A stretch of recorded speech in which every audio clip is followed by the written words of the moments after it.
पितृदोष कारण व निवारण। तर्पणन्तु शुचिः कुर्यात् प्रत्यहं स्नात् कोदुजः देवेभ्यश्च ऋषिभ्यश्च पितृभ्यश्च यथाक्रमम्। अर्थात तर्पण करने से देवगण, ऋषिगण व पितृगण तृप्त होकर तर्पण करने वाले मनुष्य का कल्याण करते हैं। पितृदोष हमारे पूर्वज या पारिवारिक सदस्य जिनकी मृत्यु हो चुकी है उन्हें पितृ कहते हैं। पितृ हमारे व ईश्वर के बीच की एक महत्वपूर्ण कड़ी है। इनकी क्षमताएं व ताकत ईश्वरीय शक्ति जैसी होती है। पितृ मानव और ईश्वर के बीच एक योनि है जिसमें मरणोपरांत मनुष्य की आत्मा कुछ समय के लिए वास करती है। पितृदोष कैसे जन्म लेता है? कहा जाता है कि जब भी व्यक्ति किसी दुर्घटना या बीमारी से अकारण मृत्यु को प्राप्त होता है या मृत्यु के समय यदि कोई इच्छा अधूरी रह जाती है तो जातक पितृ योनि को प्राप्त होता है और वह इस योनि में भटकता रहता है जब तक उसकी इच्छा पूर्ण नहीं कर दी जाती या इच्छा शांत नहीं कर दी जाती। वह अतृप्त आत्मा परिवार वालों का ध्यान अपनी ओर आकर्षित करने के लिए अनेक प्रकार से परेशान करना शुरू कर देती है। पितृदोष निवारण के पश्चात जब यह आत्मा शांत हो जाती है तो वह पुनर्जन्म ले लेती है या ईश्वर में लीन हो जाती है। यदि पितृ आपके कर्मों से संतुष्ट व सुखी हैं तो इसको आपका विशेष लाभ भी मिलता है। आप जिस कार्य को शुरू करते हैं उसमें आपको लाभ होता है। आपका शौर्य दिन प्रतिदिन बढ़ता जाता है। रोग और कलह पास भी नहीं फटकते। ऐसा माना जाता है कि जिस परिवार में अधिकतर लोग सात्विक प्रवृत्ति वाले, धर्माचरण करने वाले व ईश्वर के नियमित रूप से प्रार्थना करने वाले होते हैं, ऐसे सद्गुणी व संस्कारी लोगों के जीवन में अनहोनी घटनाएं जैसे अल्प मृत्यु आदि की संभावनाएं कम रहती हैं तथा पितृदोष आदि नहीं होते। गुरु ग्रह हमारे पूर्वजों का कारक है। इसके अच्छा होने की स्थिति में हमें पिता, पितामह व उनके भी बुजुर्गों की अच्छी आत्माओं का स्नेह व शक्ति प्राप्त होती रहती है। यदि परिवार के अधिकतर सदस्यों के हाथ में गुरु पर्वत उभरा हुआ हो तो अधिकतर लोग सद्गुणी होते हैं तथा संतान सुख भी अच्छा रहेगा। ऐसे परिवारों में पितृदोष नहीं होता तथा कुल की उन्नति निरंतर होती रहती है एवं संतान खूब फलती फूलती है। पितृदोष के लक्षण। यदि परिवार में किसी बुजुर्ग के बाल सफेद होने के पश्चात पीले होने लगे या काली खांसी हो जाए तो यह पितृदोष के लक्षण है। माथे पर दुनिया की गंदी करतूतों का कलंक लग जाए तो यह पितृदोष का लक्षण होता है। परिवार में अक्सर कलह रहती है, ये भी पितृदोष का लक्षण है। परिवार में कोई न कोई बीमारी बनी रहती है। परिवार में सदा आर्थिक तंगी रहती है और काम बनते बनते बार बार बिगड़ जाते हैं। संतान नहीं होती है या संतान मानसिक व शारीरिक रूप से कमजोर होती है। विवाह में अति विलंब होते हैं। घर में आय की अपेक्षा खर्च बहुत अधिक होता है। घर में लोगों के विचार नहीं मिल पाते जिसके कारण घर में झगड़े होते रहते हैं। अच्छी आय होने पर भी घर में बरकत नहीं होती, जिसके कारण धन एकत्रित नहीं हो पाता। संतान के विवाह में काफी परेशानियां और विलंब होता है। शुभ तथा मांगलिक कार्यों में काफी दिक्कतें उठानी पड़ती हैं। अथक परिश्रम के बाद भी थोड़ा बहुत फल मिलता है। बने बनाए काम को बिगड़ते देर नहीं लगती है। पितृ पूजा के लिए कुछ आवश्यक निर्देश हैं। पितरों को मांस वाला भोजन न अर्पित करें। पूजा के दिन स्वयं भी मांस भक्षण ना करें। पितृ पूजा में स्टील, लोहा, प्लास्टिक, शीशे के बर्तन का प्रयोग ना करें। मिट्टी या पत्तों के बर्तन का ही प्रयोग करें। घंटी ना बजाएं। बुजुर्गों का सम्मान करें। पितृ पूजा करने वाले व्यक्ति की पूजा में व्यवधान ना डालें। पितृ की पहचान। श्रीमद् भागवत गीता के 11वें अध्याय का पाठ करें तो आपको कुछ दिनों में ही स्वप्न में पितृ दर्शन होंगे। रात को सोने से पहले हाथ पैर धोकर अपने मन में अपने पितृ से प्रार्थना करें कि जो भी मेरे पितृ हैं वे मुझे दर्शन दें। यदि आपका कोई कार्य अटक रहा है तो अपने पितृ को याद कीजिए और उन्हें कहें कि यदि आप हैं तो मेरा अमुक कार्य हो जाए, मैं आपके लिए शांति पाठ करवाऊंगा। आपकी ऐसी प्रार्थना से कार्य सिद्ध हो जाने पर यह प्रमाणित हो जाएगा कि आपको पितृ शांति करवानी है। पितृ क्या है? पितृ का अर्थ है पिता, किंतु पितृ शब्द कई अर्थों में प्रयुक्त हुआ है। प्रथम, व्यक्ति के आगे के 3 मृत पूर्वज या मानव जाति के प्रारंभ या प्राचीन पूर्वज जो एक पृथक लोक के अधिवासी के रूप में कल्पित हैं। दूसरे अर्थ के लिए ऋग्वेद में उल्लेख है कि पितृगण निम्न, मध्यम एवं उच्च 3 श्रेणियों में व्यक्त हुए हैं। वे प्राचीन एवं पाश्चात्य कालीन कहे गए हैं। वे सभी अग्नि को ज्ञात हैं। यद्यपि सभी पितृगण अपने वंशजों को ज्ञात नहीं होते हैं। पितृ अधिकतर देवों, विशेषतः यम के साथ आनंद मनाते हुए व्यक्त किए गए हैं। वे सोम प्रेमी होते हैं। वे कुश पर बैठते हैं। वे अग्नि एवं इंद्र के साथ आहुतियां लेने आते हैं और अग्नि उनके पास आहुतियां ले जाती है। जल जाने के उपरांत मृतात्मा को अग्नि पितरों के पास ले जाती है। पितृदोष से होने वाली बहुत सारी हानियां हैं। जैसे यदि किसी जातक की कुंडली में पितृदोष होता है तो उसे अनेक प्रकार की परेशानियों का सामना करना पड़ता है तथा उसे अपने जीवन में बहुत सी हानियां भी उठानी पड़ती हैं। जो लोग अपने पितरों के लिए तर्पण एवं श्राद्ध नहीं करते, उनके राक्षस, भूत प्रेत, पिशाच, डाकिनी शाकिनी, ब्रह्म राक्षस आदि विभिन्न प्रकार के भयों से पीड़ित रहने की संभावनाएं बनती हैं। घर में कलह और अशांति रहती है। घर में आपसी मतभेद बने रहते हैं। रोग पीड़ा पीछा नहीं छोड़ती है तथा अकाल मृत्यु का भी भय बना रहता है और उनके सभी कार्यों में अनेक प्रकार की बाधाएं उत्पन्न होती रहती हैं। संतान की प्राप्ति में भी विलंब होता है। संकट, अनहोनी व अमंगल की आशंका भी बनी रहती है। घर में धन का अभाव भी रहता है।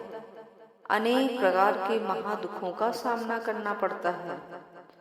श्राद्ध के देवता वसु, रुद्र और आदित्य श्राद्ध के देवता माने जाते हैं।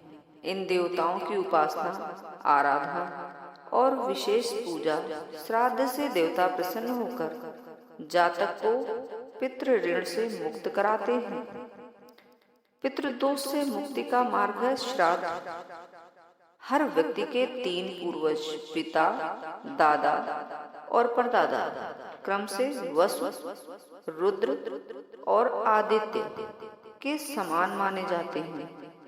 श्राद्ध के वक्त वे ही अन्य सभी पूर्वजों के प्रतिनिधि माने जाते हैं। ऐसा माना जाता है कि वे श्राद्ध कराने वालों के शरीर में प्रवेश करके और ठीक ढंग से रीति रिवाजों के अनुसार कराए गए श्राद्ध कर्म से तृप्त होकर वे अपने वंशधर को सपरिवार सुख, समृद्धि और स्वास्थ्य का आशीर्वाद देते हैं। श्राद्ध कर्म में उच्चारित मंत्रों और आहुतियों को वे अन्य सभी पितरों तक ले जाते हैं। पितृदोष निवारण उपाय। जातक को उचित समय आने पर अपने पुरुष पूर्वजों पितरों को आदर पूर्वक याद करना चाहिए। श्राद्ध मास आने पर उनका श्राद्ध करना चाहिए। प्रतिवर्ष आने वाला अश्विन मास का कृष्ण पक्ष श्राद्ध का पक्ष होता है। उनकी तिथि याद न रहने पर श्राद्ध अमावस्या को करनी चाहिए। ऐसा करने से जातक के पूर्वज पितृ संतुष्ट होकर उसे आशीर्वाद देते हैं। उनकी भटकती आत्माओं को मुक्ति मिल जाती है और जातक का यह दोष भी शांत हो जाता है। याद रहे कि सूर्य की राहु केतु शनि के साथ जिस भाव में युति होती है उसी भाव से संबंधित पितृदोष होता है। यदि किसी जातक की जन्म कुंडली सूर्य, राहु, सूर्य, शनि आदि योगों के कारण पितृदोष हो तो उसके लिए नारायण बलि, नाग पूजा, अपने दिवंगत पितरों का श्राद्ध, पितृतर्पण, ब्रह्म भोज, दानादि आदि कर्म करने चाहिए। पितृदोष निवारण के लिए अपने घर की दक्षिण दिशा की दीवार पर अपने दिवंगत पूर्वजों के फोटो लगाकर उन पर हार चढ़ाकर सम्मानित करना चाहिए तथा उनकी मृत्यु तिथि पर ब्राह्मणों को भोजन, वस्त्र एवं दक्षिणा सहित दान, पितृतर्पण एवं श्राद्ध कर्म करने चाहिए। जीवित माता पिता एवं भाई बहनों का भी आदर सत्कार करना चाहिए। हर अमावस्या को अपने पितरों का ध्यान करते हुए पीपल पर कच्ची लस्सी, गंगा जल, थोड़े काले तिल, चीनी, चावल, जल, पुष्पादि चढ़ाते हुए ओम पितृभ्यः नमः का मंत्र का जाप करें।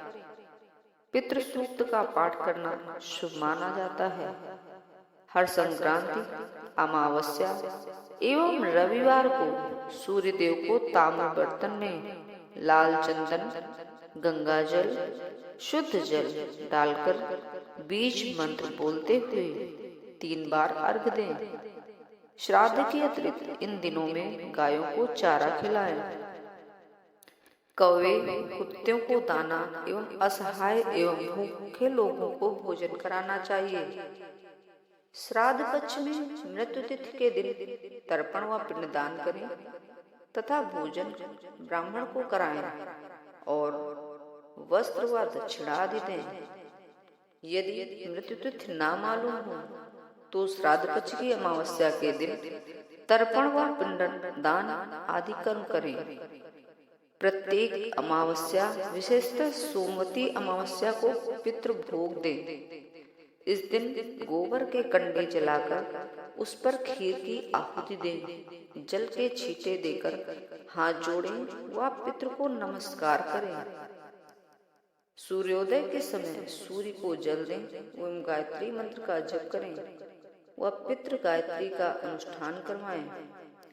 पीपल के पेड़ पर जल, पुष्प, दूध, गंगा जल व काले तिल चढ़ाकर पितृ को याद करें, माफी मांगे और आशीष मांगे। रविवार के दिन गाय को गुड़ या गेहूं खिलाएं। लाल किताब के अनुसार परिवार में जहाँ तक खून का रिश्ता है, जैसे दादा दादी, माता पिता, चाचा ताया, बहन बेटी, बुआ भाई, सबसे बराबर बराबर धन 1, 5 या 10 रुपए लेकर मंदिर में दान करने से पितृ ऋण से मुक्ति मिलती है। हरिवंश पुराण का श्रवण और गायत्री जप पितृ शांति के लिए लोक प्रसिद्ध है। गया या त्रयंबकेश्वर में त्रिपिंडी श्राद्ध, नंदी श्राद्ध करें, नारायण बलि पूजा करवाएं। पितृदोष निवारण उपायों में गया में पिंडदान, श्राद्ध तथा पितृभोग अर्पण आदि क्रियाएं करते हुए निम्नांकित पितृ गायत्री का उच्चारण करना चाहिए। पितृ कर्म हेतु साल में 12 मृत्यु तिथि, 12 अमावस्या, 12 पूर्णिमा, 12 संक्रांति, 12 वैधृत योग, 24 एकादशी व श्राद्ध के 15 दिन कुल मिलाकर 99 दिन होते हैं। पितृदोष निवारण यंत्र। पितृदेवो नमः। ओम शांति। सर्व पितृदोष मोक्षार्थे ओम शांति। ओम सर्व पितृ देवताभ्यो नमः। ओम प्रथम पितृ नारायणाय नमः। सिद्ध पितृ दोष यंत्र को किसी योग्य पंडित से पूर्ण विधि विधान से पूजा घर में स्थापित करा लें। फिर हर दिन इसे पितृ देवता तुल्य मानते हुए इसकी पूजा अर्चना और उपरोक्त मंत्रों का कम से कम 11 बार मंत्र जाप करके सुख शांति की विनती करें। इस यंत्र को पितरों के समान सम्मान दें और नित्य दर्शन कर पूजन करें। यंत्र के पूजन से पितृदोष कम हो जाता है। इसके अतिरिक्त पितृदोष निवारण के लिए पितृदोष निवारण यंत्र के सम्मुख नित्य पुराणोक्त पितृ स्त्रोत, पितृ कवच, पितृ सूक्त, काल भैरवाष्टकम तथा श्री पितृदेव जी की आरती करनी चाहिए। यह पितृदोष से मुक्ति का अचूक उपाय है। विशेषकर अमावस्या के दिन इस यंत्र का पूजन अर्चन अवश्य करें। पितृदोष निवारण यंत्र से नित्य दर्शन और दिए गए मंत्र का नित्य 108 बार जाप करने से पितृदोष में कमी होती है। पितृ संतुष्ट होते हैं, जिसके फलस्वरूप जीवन में बाधाएं नहीं आती हैं और जातक को सभी कार्यों में उल्लेखनीय सफलता प्राप्त होती है। पितृदोष निवारण मंत्र। ओम नमो भगवते वासुदेवाय नमः। पितृदोष हरणम कुरु कुरु स्वाहा। मंत्र 1। ओम सर्व पितृदेवताभ्यो नमः। दूसरा मंत्र है ओम प्रथम पितृ नारायणाय नमः। तीसरा मंत्र है ओम नमो भगवते वासुदेवाय। ओम तत्पुरुषाय विद्महे महादेवाय च धीमहि धियो तन्नो रुद्रः प्रचोदयात्। देवताभ्यः पितृभ्यश्च महायोगिभ्यो एव च नमः। स्वाहाय स्वाहाय नित्यमेव नमो नमः। पितृ गायत्री मंत्र। ओम देवताभ्यः पितृभ्यश्च महायोगिभ्यः एव च नमः। स्वाहाय स्वाहाय नित्यमेव नमो नमः। इस मंत्र का जप करने से पितृदोष खत्म हो जाता है। पितृदोष के प्रसिद्ध प्रमुख स्थल। भारतवर्ष में पितृदोष शांति के लिए कई तीर्थों को मुख्य माना गया है। शास्त्रों के अनुसार किया गया पिंडदान और श्राद्ध कर्म सबसे ज्यादा मान्य है। इन स्थानों पर श्राद्ध करने से पितरों की आत्मा को शांति मिलती है, जो कुछ निम्न है। देवप्रयाग उत्तराखंड। यह भागीरथी एवं अलकनंदा का संगम है। यहाँ पितरों के निमित्त श्राद्ध तर्पण आदि किया जाता है। त्रियुगी नारायण या सरस्वती कुंड उत्तराखंड। रुद्रप्रयाग के समीप इस तीर्थ पर भगवान नारायण, भूदेवी एवं लक्ष्मी देवी विराजमान हैं। यहाँ सरस्वती नदी पर स्थित रुद्र कुंड स्नान, विष्णु कुंड मार्जन, ब्रह्म कुंड आस्वन तथा सरस्वती कुंड तर्पण के लिए हैं। रामेश्वरम, तमिलनाडु। यहाँ पर पिंडदान करने से पितृगण पूर्ण रूप से संतुष्ट होते हैं। रुद्रनाथ, केदारनाथ, उत्तराखंड। यह तीर्थ पंच केदार में से एक तुंगनाथ के समीप स्थित है। बद्रीनाथ, ब्रह्म कपाल शिला, उत्तराखंड। अलकनंदा नदी के किनारे ब्रह्म कपाल कपाल मोचन तीर्थ है। यहाँ पिंडदान किया जाता है। हरिद्वार, हर की पौड़ी, उत्तराखंड। यहाँ सप्त गंगा, त्रिगंगा और सक्रावर्त में विधि पूर्वक देव ऋषि एवं पितृ तर्पण करने वाला पुण्य लोक में प्रतिष्ठित होता है। तदंतर कनखल में पवित्र स्नान भी किया जाता है। कुरुक्षेत्र, पेहेवा, हरियाणा। हरियाणा के अंबाला जिले में सरस्वती नदी के दाहिने तट पर स्थित इस तीर्थ को अधिक पुण्यमय माना जाता है। पिंडास्क जींद, हरियाणा। इसे पिंड तारक तीर्थ भी कहते हैं। यहाँ स्नान करने से पितृ तर्पण किया जाता है। उज्जैन, मध्य प्रदेश। यहाँ बहती क्षिप्रा नदी भगवान विष्णु के शरीर से उत्पन्न मानी जाती है, जिस पर कई घाट पर मंदिर बने हैं। महाकाल के इस स्थान पर श्राद्ध करने से पितृ पूर्ण तृप्त होते हैं। नासिक, महाराष्ट्र।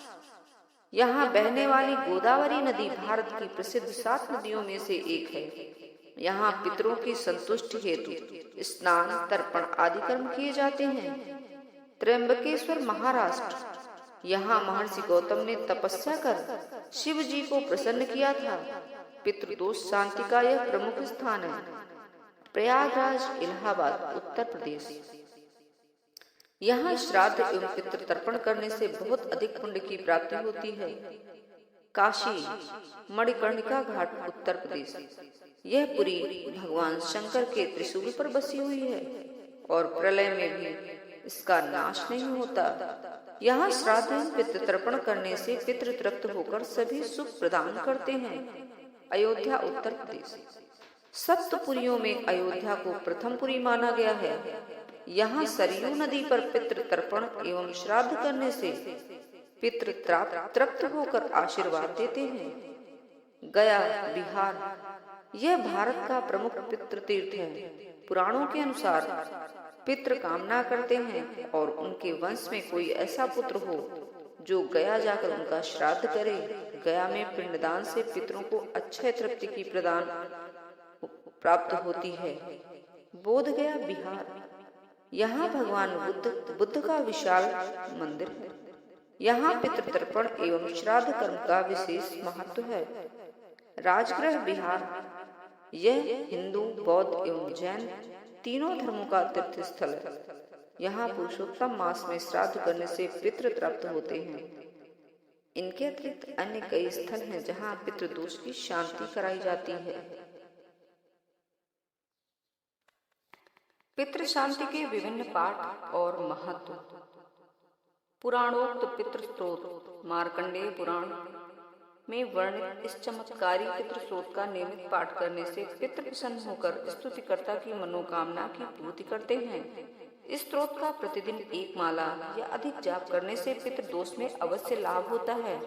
यह स्त्रोत भिन्न ऋणों से मुक्त कर पूर्वजों की मुक्ति का मार्ग प्रशस्त करता है। इस स्त्रोत के नियमित पाठ से पितृदोष के कारण उत्पन्न होने वाले सभी दोषों का पूर्ण निवारण होता है। पितृ कवच। पितरों की प्रसन्नता की प्राप्ति के लिए पितृ कवच का पाठ किया जाता है। इस कवच की बड़ी महिमा है। श्राद्ध आदि के अवसरों पर ब्राह्मणों के भोजन के समय भी इसका पाठ करने या कराने का विधान है। इसका पाठ परिवार की सर्वोन्नति कर पितृदोषों का निवारण करता है।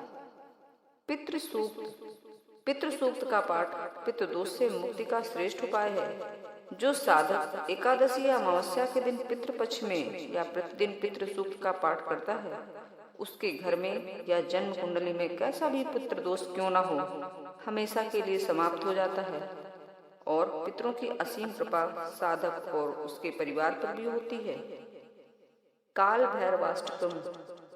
व्यक्ति का अपने पितरों के निमित्त दान या श्राद्ध करने के बाद पितृ सूक्त व काल भैरवाष्टकम का पाठ करने से उनकी सभी मनोकामनाएं पूर्ण हो जाती हैं। काल भैरवाष्टकम काल सिर्फ दोष से मुक्ति का भी अचूक उपाय है। इसके साथ ही इसका पाठ संतान की दीर्घायु हो या गृह स्वामी का स्वास्थ्य, भगवान भैरव स्मरण और पूजन मात्र से कष्ट दूर होते हैं और भगवान भैरव के पूजन से राहु केतु भी शांत होते हैं।